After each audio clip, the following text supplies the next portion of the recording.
Hello everyone. पिछले video में हमने बात की थी बेलमेंट के टॉपिक के बारे में, कॉन्ट्रैक्ट ऑफ बेलमेंट के बारे में। तो उसी को आज हम कंटिन्यू करेंगे। पिछले वीडियो में हमने जाना था कुछ बेसिक पॉइंट्स उसके, essential elements contract of bailment के और कुछ केसेस। आज हम उसी को कंटिन्यू करते हुए पढ़ेंगे types of bailment, rights of bailor and bailee and duties of bailor and bailee, और उसके आगे उसका टर्मिनेशन, कॉन्ट्रैक्ट ऑफ बेलमेंट का टर्मिनेशन। ये सारी बातें हम आज की वीडियो में जानेंगे। तो चलिए स्टार्ट करते हैं। टाइप्स ऑफ बेलमेंट की बात करें तो बेलमेंट होते हैं, मेजरली डिवाइड किए जा सकते हैं दो में। फर्स्ट होता है gratuitous bailment and second non gratuitous bailment. Gratuitous bailment जो होता है वो कुछ ऐसा होता है जिसमें कोई भी कंसीडरेशन नहीं होता है, नो कंसीडरेशन, किसी भी कंसीडरेशन का इन्वॉल्वमेंट नहीं होता है ग्रेचुइटस बेलमेंट में। यहाँ पे ना ही बेलर और ना ही बेली एंटाइटल्ड होते हैं कंसीडरेशन के लिए। दोनों में से कोई भी एंटाइटल नहीं होता है किसी भी टाइप के कंसीडरेशन के लिए। This type of bailment is for either exclusive benefit of baler और एक्सक्लूसिव बेनिफिट ऑफ बेली। इस टाइप के बेलमेंट के अंदर या तो बेलर का कोई मतलब सिर्फ और सिर्फ बेलर का बेनिफिट होता है या तो सिर्फ और सिर्फ बेली का बेनिफिट होता है। Exclusive benefit of any of the parties, किसी एक पार्टी का एक्सक्लूसिव बेनिफिट होता है इस टाइप के बेलमेंट में। इसका एग्जाम्पल दे सकते हैं, जैसे कि अगर आप अपनी कार देते हैं अपने फ्रेंड को उसके यूज़ के लिए, जैसे वो आपसे मांगता है कि मुझे भाई ज़रूरत है, मुझे दे दो एक दिन के लिए या 2 दिन के लिए, जो भी टाइम लिमिट हो उसके लिए, तो आप उसको उसके यूज़ के लिए कार देते हैं। तो यहाँ पे किसका बेनिफिट हो रहा है? बेली का, यानी कि आपके फ्रेंड का, जो यहाँ पे एक तरीके से बेली है, क्योंकि वो आपकी कार ले जाएगा, अपना पर्पस कंप्लीट करेगा, उसका जो भी बेनिफिट होगा उसको, और वो उस तरीके से फिर बेली हो जाएगा। और यहाँ पे सिर्फ और सिर्फ उसका एक्सक्लूसिव बेनिफिट होगा इस टाइप के बिलमेंट में। तो ये हो गया ग्रेचुइटस बिलमेंट। सेकेंड आता है नॉन ग्रेचुइटस बिलमेंट।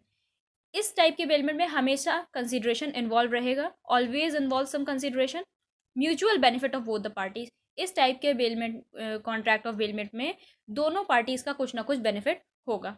जैसे कि इसका एग्जाम्पल ले लेते हैं, giving your article for repairing at repairing shop.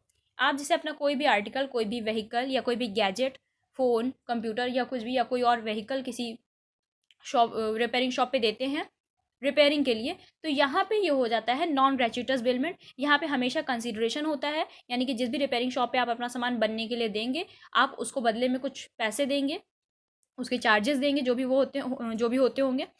तो इस तरीके से ये हो जाएगा नॉन ग्रेचुइटस बिलमेंट। यहाँ पे दोनों पार्टीज़ का फ़ायदा होगा, आपको अपना सामान रिपेयर होकर मिलेगा और जिस व्यक्ति ने बनाया है, जिस रिपेयरिंग शॉप वाले ने बनाया है, उसको उसके पैसे मिलेंगे, उसके चार्जेस मिलेंगे। तो इस तरीके से दोनों का फ़ायदा होगा। आगे देखते हैं। आगे हम देखते हैं rights and duties of bailor and bailee. इस टॉपिक के लिए हमने, देखिए यहाँ पे लिखा हुआ है राइट्स ऑफ बेलर, यहाँ पे हमने लिखा है राइट्स ऑफ बेलर, और इस साइड हमने लिखा है ड्यूटीज़ ऑफ बेली। अब ऐसा क्यों? या तो दोनों तरफ राइट्स होते बेलर और बेली के, या दोनों तरफ ड्यूटीज़ होती बेलर या बेली की, या दोनों तरफ बेलर के ही बारे में बात की हुई थी, या तो राइट्स या ड्यूटीज़। पर यहाँ पर हमने एक साइड राइट्स ऑफ बेलर लिखा है और दूसरे साइड ड्यूटीज़ ऑफ बेली लिखी हैं। क्यों? क्योंकि अगर हम देखेंगे तो इसमें से मैक्सिमम जो राइट्स हैं बेलर के, वो अल्टीमेटली होते हैं ड्यूटीज़ ऑफ बेली। इसी तरीके से रिवर्स भी होता है कि मैक्सिमम जो राइट्स होते हैं बेली के, वो ड्यूटीज़ होती हैं बेलर की। आगे की स्लाइड में देखेंगे अभी हम। तो इसलिए ऐसा लिखा गया ताकि आप कंपैरिजन यहाँ पे कर सकें सामने ही। देखिए राइट्स ऑफ बेलर की बात करें तो पहला राइट है बेलर का, he can ask to return goods. यानी कि जो बेलर है वो अपने सामान को वापस मांगने का उसका अधिकार है, उसके पास राइट है, वो अपने सामान की डिमांड कर सकता है रिटर्न करने के लिए। ठीक है। इसके बाद दूसरा राइट है बेलर का, right to demand the return of profit और नेचुरल इंक्रीज इन गुड्स बेल्ड।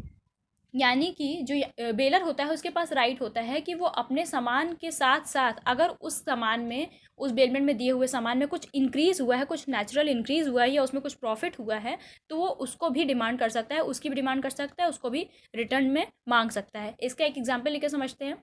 मान लीजिए ए ने बी को अपनी काऊ दी थी, अपनी गाय दी एक तरीके से रखने के लिए। वो कहीं जा रहा होगा तो उसने कहा कि मेरी गाय रख लो और इसकी केयर कर लेना कुछ दिन, फिर मैं आके ले लूँगा। ठीक है, ग्रेचुइटस बिलमेंट था। इसके बाद वो रख करके चला गया, और मान लीजिए इसी बीच काऊ को हो जाता है काफ। ठीक है, उसका बच्चा या बछड़ा काफ। तो वो जब आता है ए और बी से अपनी गाय वापस लेता है, तो उसको राइट है कि वो अपने उसके काफ को भी वापस ले। ठीक है, ये उसका राइट है, वो दोनों को मांग सकता है, दोनों को रिटर्न करने के लिए कह सकता है। तो ये हो गया राइट्स ऑफ बेलर दूसरा। इसके बाद सेकेंड है कैन री स्टोर गुड्स बिफोर टाइम। अच्छा, ये एक स्पेशल राइट है, एक तरीके से ये टर्मिनेट भी कर सकता है कॉन्ट्रैक्ट को। जो बेलर है, बेलर को राइट है कि वो अपने सामान को कभी भी रिटर्न करने के लिए कह सकता है। कभी भी से मतलब है कि अगर वो पर्पज़ कंप्लीट नहीं हुआ है कॉन्ट्रैक्ट का, तब भी टाइम लिमिट जो भी कंडीशन लगाई गई थी कॉन्ट्रैक्ट के अंदर वो भी कंप्लीट नहीं हुए, तो भी वो अपने सामान को बिफोर टाइम से, समय से पहले ही वापस करने के लिए भी कह सकता है। ये राइट मिला हुआ है सेक्शन 159 के अंदर बेलर को। इसके बाद अब हम इसके साथ जो को रिलेट कर रहे हैं ड्यूटीज़ ऑफ बेली को, जो हम कह रहे हैं कि अल्टीमेटली ड्यूटीज़ ऑफ बेली हो जाती हैं जो राइट्स होते हैं बेलर के। तो यहाँ पे हम देख सकते हैं कि देखिए पहली वाली जो ड्यूटी वो तो को रिलेटेड नहीं है, वो तो क्या कहते हैं care to be taken by bailee है। इसमें यहाँ पे देखिए, जब हम पिछले वीडियो में बात कर रहे थे बेलमेंट के कॉन्ट्रैक्ट के बारे में, तो कई बार हमने ड्यूटीज़ ऑफ बेली के बारे में बात की थी कि बेली की ड्यूटी होती है टू टेक केयर, बेली की ड्यूटी होती है टू टेक केयर। तो ये वही वाली ड्यूटी है। ये सेक्शन 151 के अंदर दी हुई है, care to be taken by bailee, यानी कि बेली के पास बेलमेंट के अंदर जो भी सामान दिया गया है, जो भी सामान उसके पोजेशन में है, उसकी केयर करना, रीजनेबल केयर करना, ये ड्यूटी होती है बेली की। चलिए, ये वाला जो ड्यूटी है ये तो कोरिलेट नहीं कर रही है। नेक्स्ट देखते हैं, duty not to make unauthorised use. ये सेक्शन 154 में दिया गया है, यानी कि जो बेली है वो जो उसके सामान पोजेशन में है उसका कोई अनऑथराइज्ड यूज़ नहीं कर सकता है। ये उसकी ड्यूटी है कि वो ऐसा ना करे, अनऑथराइज्ड यूज़ ना करे। अनऑथराइज्ड यूज़ से मतलब क्या है, एग्जाम्पल लेके समझते हैं। मान लीजिए ए है, उसने बी को अपना हॉर्स दिया हुआ है, बी ने मांगा होगा हॉर्स राइडिंग के लिए, तो उसने बी को हॉर्स दे दिया। अब बी से बोला ये नहीं कि तुम ही इसको चलाना है, मैं सिर्फ तुम्हें ही चलाने के लिए, तुम्हें ही राइडिंग के लिए ये हॉर्स दे रहा हूँ। बी ले जाते हैं हॉर्स और बाद में क्या करते हैं, वो सी उनके एक दूसरे फ्रेंड को दे देते हैं चलाने के लिए। सी उस हॉर्स की हॉर्स राइडिंग करते हैं, और होता यह है कि सी ठीक है, केयर से कर रहे थे, अच्छे से कर रहे थे, पर फिर भी एक्सीडेंट हो जाता है और इंजरी कॉज हो जाती है हॉर्स को एक्सीडेंट की वजह से। तो यहाँ पे जो भी लॉस होंगे उसके लिए लाइबल होगा बी, क्योंकि बी ने अनऑथराइज्ड यूज़ किया था, जो कॉन्ट्रैक्ट के टर्म में चीज़ें नहीं थी उस तरीके से यूज़ किया, अनऑथराइज्ड यूज़ किया, तो इसलिए वो ए के टूवर्ड्स लाइबल होगा कि वो उसके लॉस का कंपनसेट करे। ठीक है, तो ये हो गया duty not to make unauthorised use, ये होती है बेली की ड्यूटी। इसके बाद आता है ड्यूटी नॉट टू मिक्स। यहाँ पे क्या होता है, ये बात की गई है सेक्शन 155 से लेकर के सेक्शन 157 तक, यानी कि सेक्शन 155, सेक्शन 156 और सेक्शन 157, 3 सेक्शन कवर करते हैं। ड्यूटी नॉट टू मिक्स से मतलब है कि जो बेली है वो अगर अपने सामान के साथ या बेलर के सामान के साथ अपना सामान मिक्स कर देता है, ठीक है, तो ये जो है ड्यूटी है कि वो मिक्स ना करे। अगर मिक्स कर देता है तो क्या इफेक्ट पड़ेगा, वो इन 3 सेक्शन में बताया गया है। 155 में बताया गया, 156 में बताया गया और 157 में अलग अलग कंडीशंस के साथ बताया गया, वो समझ लेते हैं थोड़ा सा। 55 में बोला गया कि effect of mixture with bailor's consent of his goods without bailee's, ठीक है, विद बेलीज, सॉरी। तो इसमें क्या होता है कि पहला जो इफेक्ट है वो ये है कि अगर बेली अपने सामान को बेलर के सामान के साथ मिक्स कर देता है बेलर की कंसेंट लेके, यहाँ पे देखिए एक पॉइंट है कि बेलर की कंसेंट ले करके अगर वो मिक्स करता है अपने सामान के साथ बेलर के सामान को, तो क्या होता है, तो इफेक्ट ये होता है कि भाई जिन दोनों का जितना प्रोपोर्शन था मिक्स होने से पहले, उसी प्रोपोर्शन में वो उसी रिस्पेक्टिव शेयर्स में वो बाद में बराबर बराबर वो लोग बांट लेंगे। जितना भी शेयर पहले था उतना ही वो मतलब मिक्स होने के बाद भी बराबर बराबर ले लेंगे उसी रिस्पेक्टिव शेयर में। ठीक है, चलिए, ये तो इफेक्ट हुआ नॉर्मल। इसके बाद आता है कंडीशन सेक्शन 156 के अंदर दी है, effect of mixture without bailor's consent when the goods can be separated. यहाँ पे ये होता है, इसके इफेक्ट के बारे में बताया कि जब बेली बेलर के सामान के साथ अपना सामान मिक्स कर दे विदाउट बेलर्स कंसेंट, यहाँ पे उसने बेलर की कंसेंट के बिना ही मिक्स कर दिया है। फिर कंडीशन लगी हुई है and when the goods can be separated, और यहाँ पे वो सामान ऐसा है कि उसको सेपरेट किया जा सकता है, यानी कि कुछ मेहनत करके कुछ उस पर खर्च करके उसको अलग अलग किया जा सकता है, ऐसा नहीं है कि उसको अलग नहीं किया जा सकता। यहाँ पे क्या होगा, इसका इफेक्ट ये पड़ेगा कि ठीक है उसने बिना बेलर के कंसेंट के मिक्स किया है, तो सारी जिम्मेदारी यानी कि जो भी सेपरेशन के लिए जो भी एक्सपेंसेस आएंगे उन दोनों के सामान को अलग अलग करने के लिए जो भी खर्चा उठाना पड़ेगा वो बेली उठाएगा, क्योंकि बेली ने बिना बेलर की कंसेंट के सामान को मिक्स किया था। ये हुआ सेक्शन 156 के अंदर इफेक्ट। इसके बाद सेक्शन 157 आता है, यहाँ पे बोलते हैं effect of mixture without bailor's consent when the goods can not be separated. देखिए ये कंडीशन और स्ट्रिक्ट हो गई। इसमें क्या हुआ, यहाँ पे बेली सामान को मिक्स कर रहा है विदाउट बेलर्स कंसेंट, बिना बेलर की कंसेंट के, और साथ ही साथ वो ऐसा सामान है जो कि सेपरेट भी नहीं किया जा सकता। तो यहाँ पे क्या होगा, जो पूरा पूरा लॉस होगा बेलर को, उसका पूरा पूरा जिम्मेदार, पूरी पूरी लायबिलिटी होगी बेली की, क्योंकि एक तो उसने कंसेंट भी नहीं ली और ऊपर से ऐसा सामान है वो कि अब उसको सेपरेट भी नहीं किया जा सकता है। तो वहाँ पे पूरे पूरे लॉस के लिए वो लायबल होगा, बेली को पूरा पूरा कंपनसेट करेगा उस लॉस के लिए। ठीक है, तो ये हो गया। इसके बाद आता है नेक्स्ट ड्यूटी टू रिटर्न। देखिए अब ये जो ड्यूटी है ये राइट्स ऑफ बेलर से मैच कर रही है, कोरिलेट कर रही है। अल्टीमेटली ये वही बात हो गई। देखिए सेक्शन 160 के अंदर जो बात की गई है, ये पहला लिखा है यहाँ पे राइट्स ऑफ में कि can ask to return the goods, और यहाँ पे क्या लिखा है, ड्यूटी टू रिटर्न। यानी कि बेलर का जो राइट था कि वो अपने सामान को रिटर्न करने के लिए डिमांड कर सकता है, और यहाँ पे यही ड्यूटी हो गई है बेलर की कि इसकी ड्यूटी है वो रिटर्न करे। ठीक है, तो ये दोनों एक तरीके से कोरिलेट कर गए जो अभी हम बात कर रहे थे। ठीक है, इसके बाद जो है फिर आता है ड्यूटी टू रिटर्न इंक्रीज और प्रॉफिट। ये सेक्शन 163 के अंदर दिया हुआ है। देखिए ये यही वाली बात हो गई जो राइट्स ऑफ बेलर था, क्या, right to demand the return of profit और natural increase in the goods bailed. यानी कि बेलर का अधिकार था कि वो जो भी सामान में इंक्रीमेंट हुआ है उसको भी वापस मांग सकता है, और यहाँ पे यही बेली है, बेली की ड्यूटी है कि वो इंक्रीज को भी रिटर्न करे जो नॉर्मल सामान है बेलमेंट में दिया गया था उसके अलावा। ठीक है, तो ये हो गई चीज़। इसके अलावा आप देखते हैं आगे। अब आगे देखिए राइट्स ऑफ बेली और इधर duties of baler. Rights of belly का क्या है, यहाँ पे देखिए राइट्स ऑफ बेलीज हैं, इसमें भी यही होगा कि राइट्स ऑफ बेली जो है वो अल्टीमेटली हो जाते हैं ड्यूटीज ऑफ बेलर। देखिए आगे राइट टू कंपनसेशन। राइट है बेली का, बेली के पास ये राइट है कि वो अपना कंपनसेशन ले सकता है। कंपनसेशन का क्या मतलब है, यहाँ पे कंपनसेशन का मतलब ये है कि जो बेली है उसके पास जो सामान बेलमेंट में दिया गया है वो अगर कोई ऐसा सामान दे दिया है बेलर ने उसको कि वो उसको देने के लिए एंटाइटल्ड ही नहीं था, जैसे मालर है वो कोई ऐसा सामान बेलमेंट में दे रहा है बेली को जिसको देने के लिए वो खुद एंटाइटल्ड ही नहीं था, यानी कि वो सामान उसका था ही नहीं, उस सामान के ऊपर उसका कोई राइट ही नहीं था जो उसने बेली को दे दिया है बेलमेंट के अंदर। तो इस वजह से अगर बेली को कोई लॉस उठाना पड़ता है, कोई लॉस सफ़र करना पड़ता है, तो यहाँ पे वो कंपनसेशन ले सकता है बेलर से। ये बात कही गई है सेक्शन 164 के अंदर। कैसे एंटाइटल नहीं था, मान लीजिए बेलर ने किसी ऐसे सामान को बेलमेंट में दे दिया है जो उसने चोरी करके लाया था, चोरी का सामान था। चोरी के सामान को अगर उसने बेलमेंट में दे दिया है तो जब पुलिस पकड़ेगी, जब उसकी ढूंढा जाएगा उसको, तो वो बेली के पास मिलेगा, तो बेली पकड़ा जाएगा कि भाई आपके पास चोरी का सामान मिला है, तो वो फंसेगा भाई, उसको लॉस सफ़र करना पड़ेगा उसको प्रूव करने के लिए कि वो सही है, उसने नहीं की है चोरी। तो यहाँ पे जो भी लॉस उसको सफ़र करने पड़ेंगे उसके लिए जिम्मेदार होगा बेलर। तो जो बेली है उसके पास राइट है कि वो कंपनसेशन मांग सकता है इस बात के लिए। तो ये दिया हुआ है सेक्शन 164 के अंदर। नेक्स्ट राइट है बेली का राइट टू एक्सपेंसेस और रेम्यूनरेशन। ये सेक्शन 158 के अंदर है। इसमें ये है, ये राइट ऐसा है कि जैसे मान लीजिए जो भी सामान बेलमेंट के अंदर दिया गया है बेली को, उसको कैरी करने में, उसके ऊपर जिस भी पर्पज से काम करने में जो भी काम करना पड़ रहा है उसके ऊपर, या उसको रखने में, उसकी केयर करने में जो भी एक्सपेंसेस आ रहे हैं, जो भी खर्चे हो रहे हैं बेली के, उसके लिए वो रेम्यूनरेशन या एक्सपेंसेस अपने मांग सकता है, डिमांड कर सकता है बेलर से। ठीक है, इसके बाद आता है राइट ऑफ लियन। सेक्शन 170 एंड 171 के अंदर इसकी बात की गई है। राइट ऑफ लियन क्या है, इसको शॉर्ट में एक बार अभी जान लेते हैं। राइट टू रिटेन, मतलब कि गुड्स को रिटेन कर सकता है बेली, उसके पास ये राइट है जब तक कि उसके लॉफुल चार्जेस उसको पे ना कर दिए जाएं। इसको अभी आगे हम और डिटेल में समझ लेंगे कि टाइप्स ऑफ लियन क्या है। फिर नेक्स्ट है right to take action against the wrong doer. ये देखिए ये राइट जो है एक तरीके से सिर्फ बेली का ही नहीं है, यहाँ पे बेली, यहाँ पे ये बात हुई है right to take action against wrong doer. Wrong doer यहाँ पे है थर्ड पर्सन।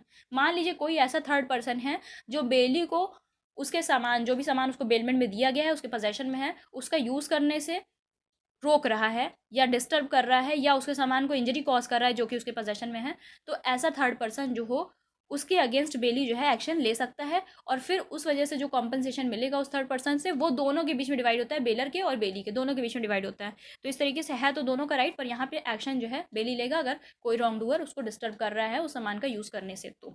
ठीक है, इसके अलावा आ जाते हैं हम ड्यूटीज़ ऑफ बेलर पे। देखिए यहाँ पे बेलर की सबसे पहली ड्यूटी है bailor's duty to disclose fault in the goods bailed. Duty है बेलर की कि बेलर जो है वो अगर सामान जो भी वो बेलमेंट में दे रहा है उसमें कोई डिफ़ॉल्ट है, कोई भी गड़बड़ी है, कोई प्रॉब्लम है, तो वो उसको डिस्क्लोज करे। अब यहाँ पे आती हैं दो बातें ये आती हैं कि ग्रेचुइटस बेलमेंट के अंदर अगर बेलमेंट में सामान दिया जा रहा है तो बेलर की इतनी ड्यूटी है कि जो डिफ़ॉल्ट से जो भी फॉल्ट, जो भी प्रॉब्लम उस सामान के अंदर है, जो भी रिस्क उस सामान को बेलमेंट में देने से है, उसके बारे में अगर बेलर खुद अवेयर है, खुद जानता है, उसको पता है कि ये सामान में गड़बड़ी है, तो वो बताएगा, ये उसकी ड्यूटी है।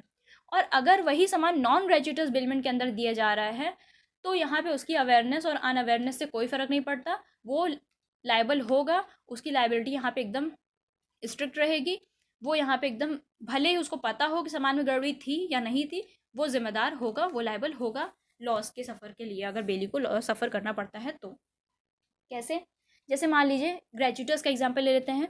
मान लीजिए ए जो है बी को हॉर्स देता है, जो कि हॉर्स जो है वो सही नहीं है। ए को पता है कि वो हॉर्स सही नहीं है, फिर भी वो बी को दे देता है और ये नहीं बताता है बी को कि ये हॉर्स मतलब सही नहीं है, दिक्कत कर सकता है, एक्सीडेंट कॉज कर सकता है या थोड़ी सी प्रॉब्लम है हॉर्स के साथ, वो नहीं बताता है। बाद में बी उसको लेके जाता है, जब राइडिंग करता है तो वो एक्सीडेंट कर देता है, मतलब कि वो तेज़ी से दौड़ने लगता है, भागने लगता है, जिससे बी गिर जाता है, तो इससे उसको डैमेज होता है, इंजरी आती है। तो इसके लिए यहाँ पे बेलर लाइबल होगा, क्योंकि उसको पता था कि हॉर्स सही नहीं है, रिस्क है उसको देने में, फिर भी उसने बिना उस फॉल्ट को डिस्क्लोज किए उसको दे दिया। तो इस तरीके से ये ग्रेचुइटस बेलमेंट के अंदर आ गया, क्योंकि उसको पता था। अब अगर यही नॉन ग्रेचुइटस बेलमेंट होता और उसको किसी ऐसा फॉल्ट है जिसके बारे में नहीं भी पता है बेलर को, फिर भी उसको बताना है। कैसे बताना? वो एग्जामिन करे, वो सामान को बेलमेंट के अंदर देने से पहले उसको एग्जामिन करे, खुद समझे, जाने की कोई प्रॉब्लम तो नहीं है, तभी वो दे। ठीक है, अदरवाइज कोई भी अगर लॉस सफ़र करना पड़ता है बेली को तो उसके लिए ज़िम्मेदार होगा बेलर। इसके बाद आ जाता है repayment by bailor of necessary expenses.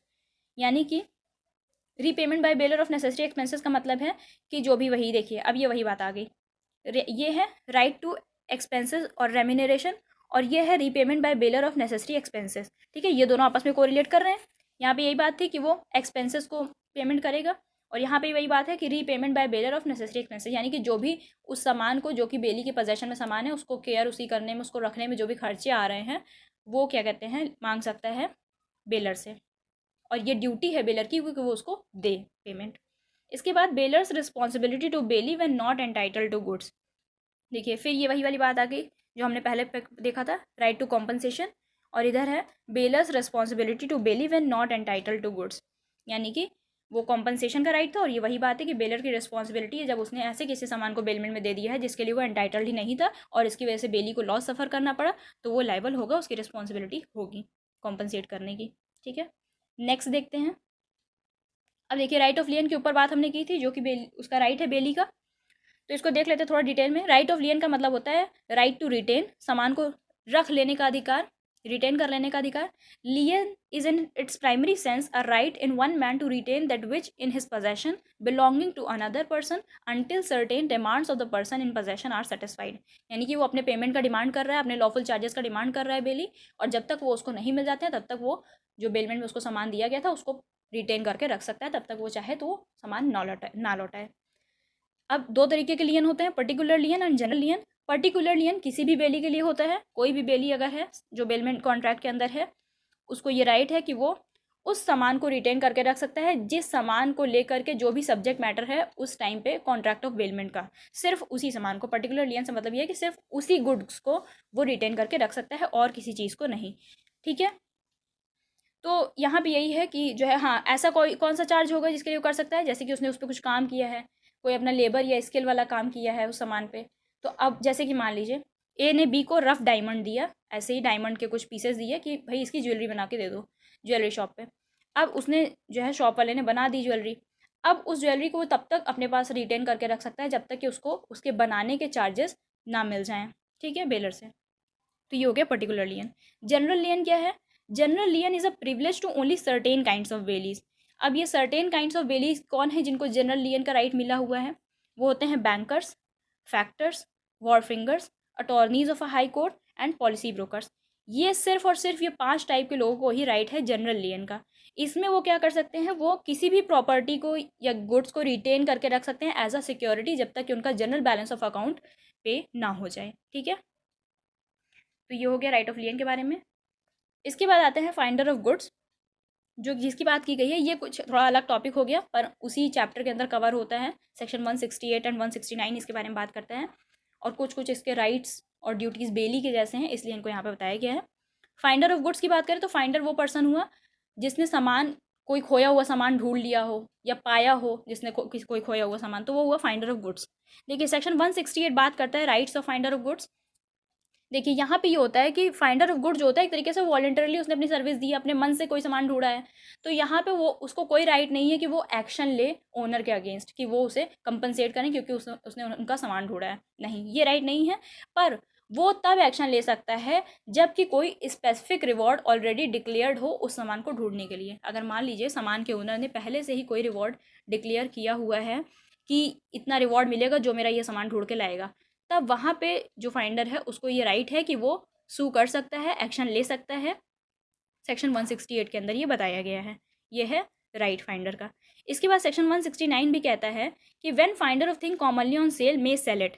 यहाँ पे क्या होता है कि दो कंडीशन है जब जो फाइंडर ऑफ गुड्स है, यानी कि जो फाइंडर है सामान जिसने ढूंढा है, उसके पास ऑप्शन है कि वो उस सामान को बेच सकता है। कब कब? पहली कंडीशन है when the thing is in danger of perishing और ऑफ लूजिंग द वैल्यू। कोई ऐसा सामान है जो कि ऐसे नेचर का है कि जो कि पेरिशिंग नेचर का है, पेरिशेबल नेचर का है, ख़त्म हो सकता है, ख़राब हो सकता है, डैमेज हो सकता है, डिस्ट्रॉय हो सकता है, ठीक है, और या उसकी वैल्यू धीरे धीरे समय के साथ कम होती चली जा रही है। तो इस तरीके के सामान को वो बेच सकता है कब? जबकि उसने अपने रीजनेबल डिलीजेंस से ओनर को ढूंढने की पूरी कोशिश की हो पर वो ना ढूंढ पाया हो तब। ठीक है, ढूंढना है उसको, अगर वो नहीं ढूंढ पाया है रीजनेबल डिलीजेंस से ढूंढने के बाद भी, तो फिर वो इस कंडीशन में बेच सकता है। दूसरी कंडीशन है when the lawful charges of the finder in respect of the thing found amount to 2/3 of its value। यानी कि उस कंडीशन में वो बेच सकता है जबकि जैसे कि कोई सामान उसने ढूंढा हुआ है, वो रख रहा है अपने पास, और उसकी जितनी टोटल वैल्यू है और जो बेली उसके ऊपर यानी कि जो फाइंडर है वो उसके ऊपर जितना खर्चा कर रहा है वो लगभग उस सामान की ओरिजिनल वैल्यू के 2/3 पहुंच रहा है। मतलब उसका खर्चा जो है उस सामान की खुद की वैल्यू के 2/3 पहुंच रहा है, उसके एक्सपेंसेस। तो उस कंडीशन में भी वो जो है उसको बेच सकता है, सेल कर सकता है। ठीक है, तो a finder of goods is a bailee thereof and as such bound by the duty of reasonable care. तो एक टाइप से कुछ कुछ उसकी ड्यूटीज़ जो है वो बेली से मिलती हैं, तो यहाँ पे उसकी ड्यूटी है कि वो उस सामान की जो सामान उसने ढूंढा है उसकी रीजनेबल केयर करे, जैसे कि उसको करनी चाहिए अपने सामान की। ठीक है, इसके बाद आता है टर्मिनेशन। कॉन्ट्रैक्ट ऑफ बेलमेंट का टर्मिनेशन कैसे होगा, टर्मिनेट कैसे होगा, खत्म कैसे होगा। देखिए अगर ग्रेचुइटस बेलमेंट है तो it can be terminated either by restoration of goods by baler, जो कि राइट भी था बेलर का कि वो अपने सामान को कभी भी रीस्टोर कर सकता है, जब भी चाहे कह दे कि नहीं मेरा सामान दो। ये ग्रेचुइटस बेलमेंट के अंदर टर्मिनेट हो सकता है इस तरीके से। इसके बाद ग्रेचुइटस बेलमेंट के ही अंदर अगर किसी भी दो में से एक पार्टी की डेथ हो जाती है, चाहे बेलर की या फिर बेली की, तो भी टर्मिनेट हो जाता है अपने आप। इसके बाद termination of bailment by bailee's act inconsistent with the conditions. ये होता है avoidable at the option of bailor, यानी कि अगर जो बेली है वो कुछ ऐसा काम करता है, अनऑथराइज यूज़ करता है, जो कि हमने पहले भी पढ़ा है राइट्स और ड्यूटीज़ में, कि अगर कोई अनऑथराइज यूज़ कर लेता है बेली जो कि कॉन्ट्रैक्ट के टर्म्स में नहीं था, कंडीशंस में नहीं था, तो यहाँ पे भी जो बेलर है वो कॉन्ट्रैक्ट को टर्मिनेट कर सकता है। ठीक है, ये eight the option of baler ये अवॉइडेबल होता है यहाँ पे। तो इस तरीके से ये पूरा हो गया।